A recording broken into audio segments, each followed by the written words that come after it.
La caravane de la Formule 1 est arrivée au Grand Prix d'Italie à Imola. Et de nombreuses histoires intéressantes méritent toute notre attention. Maintenant que la saison est de retour sur le sol européen, plusieurs écuries apportent des améliorations qui pourraient réduire l'écart avec McLaren. Mais au-delà de cela, nous pourrions assister à la toute dernière édition du Grand Prix d'Imola en Formule 1, après les récentes déclarations de Stefano Domenicali. Alors, à quoi devons-nous nous attendre pour ce Grand Prix d'Italie? Et la météo jouera-t-elle un rôle important? Il ne fait aucun doute qu'Imola est l'un des circuits les plus emblématiques d'Europe. Lors de cette édition, les équipes vont introduire des améliorations pour tenter de rattraper McLaren. Pour y parvenir, elles comptent sur un peu d'aide de la météo. Pour l'instant, il semble que vendredi et samedi resteront secs.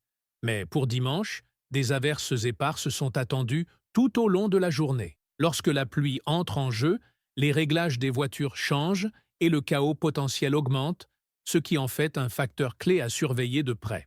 Avant de parler des évolutions techniques et de l'avenir d'Imola, il faut noter que ce sera la première course de la saison à utiliser le composé de pneus le plus tendre de Pirelli en 2025, le C6. Cette année, Pirelli veut pousser les équipes vers des stratégies à deux arrêts, en introduisant ce pneu, initialement conçu comme une option super tendre pour les circuits urbains. La surface d'Imola est idéale pour ce type de gomme, et l'espoir est que Pirelli évite un nouveau scandale comme celui des pneus Hypersoft à Monaco en 2018, utilisés pour la première et dernière fois à cette occasion. Voyons maintenant ce que les écuries ont préparé. Red Bull fait partie des équipes qui espèrent réduire considérablement l'écart. Selon des sources proches de l'équipe, Red Bull va profondément modifier la conception des pontons latéraux de la RB21 dans le cadre d'un ensemble plus large, destiné à retrouver un niveau de compétitivité élevé.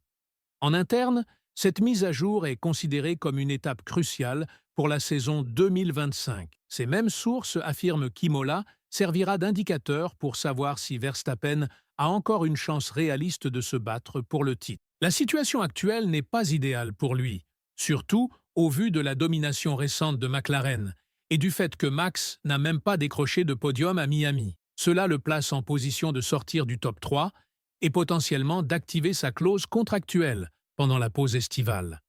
Mais ce sujet sera à traiter plus tard. Pour l'instant, le focus doit être mis sur l'instabilité aérodynamique que Red Bull a démontrée dans les premières courses de 2025 et sur la manière dont cette nouvelle philosophie pourrait permettre à Verstappen de mieux maîtriser la voiture et d'en tirer plus de performance. L'un des axes principaux de cette évolution concerne les guides de flux d'air verticaux situés sous la voiture. En améliorant l'aérodynamisme sous le plancher, l'efficacité de l'effet de sol et l'appui global devraient également progresser, ce qui pourrait représenter un gain majeur en performance pour Verstappen. Les circuits plus techniques, qui demandent une forte charge aérodynamique, ont posé problème au modèle RB21, et Imola sera donc un test important et une opportunité de corriger le tir pour le reste de la saison. En dehors de Red Bull, Ferrari prévoit également d'apporter des améliorations. Cependant, leur plan initial d'introduire une nouvelle suspension arrière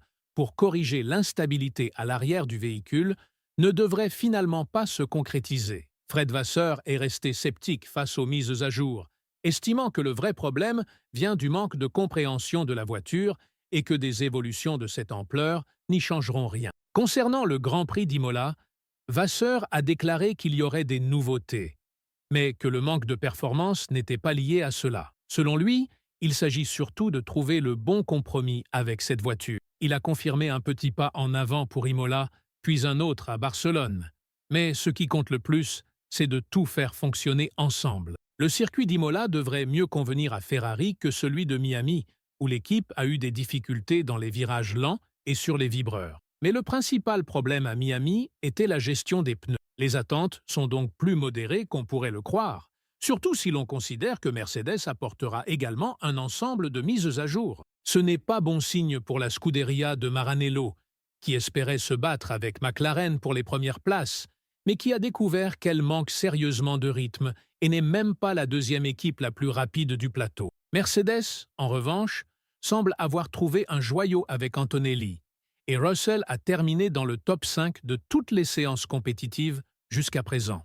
L'équipe est proche de la tête et pense qu'elle peut viser le titre une fois que tout sera en place, notamment après Barcelone. La première étape aura toutefois lieu à Imola.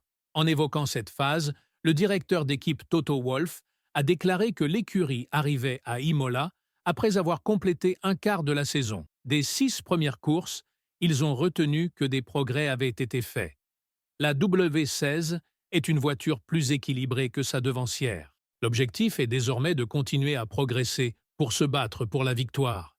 L'équipe de Brackley a travaillé dur et apportera plusieurs nouveautés pour les prochaines courses. Il ne faut pas non plus oublier la motivation supplémentaire de Kimi Antonelli, qui courra devant son public. Sa pole position lors des qualifications sprint à Miami montre qu'il est là pour se battre, pas pour jouer les seconds rôles. Il sera intéressant de voir comment ces évolutions influenceront aussi ses performances. Ce qui est en revanche inacceptable pour ce sport, c'est la possibilité que cette course soit la dernière sur ce circuit. Stefano Domenicali a parlé ouvertement de la possibilité que le Grand Prix d'Imola soit retiré du calendrier à partir de 2026. C'est un sujet brûlant en Formule 1 en raison de l'expansion du calendrier et de l'intérêt croissant des investisseurs pour les circuits urbains.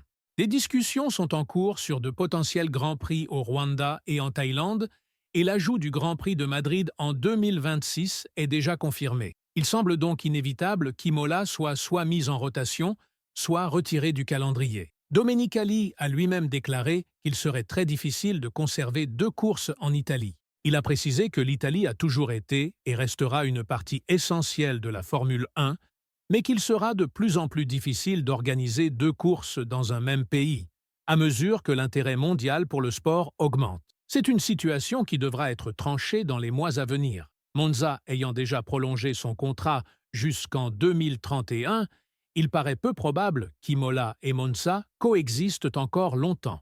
Imola semble donc au bord du même sort que le Grand Prix de Zandvoort.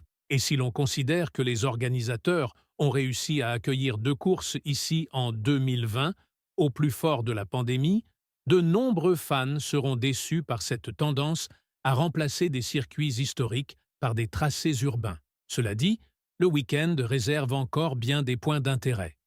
Pour commencer, Franco Colapinto revient, mais avec de nouvelles couleurs, cette fois chez Alpine. L'Argentin cherchera à marquer des points dès la première course et à prouver sa valeur, lui qui a reçu un contrat pour 5 courses. Il y a évidemment beaucoup de pression sur ce deuxième baquet chez Alpine, d'autant plus que le nom de Sergio Pérez circule déjà pour 2026. Nous savons déjà ce que Colapinto est capable de faire avec une bonne voiture, pour le meilleur comme pour le pire. S'il se concentre sur le fait de garder la voiture sur la piste et de marquer quelques points, il sera bien placé pour le reste de la saison.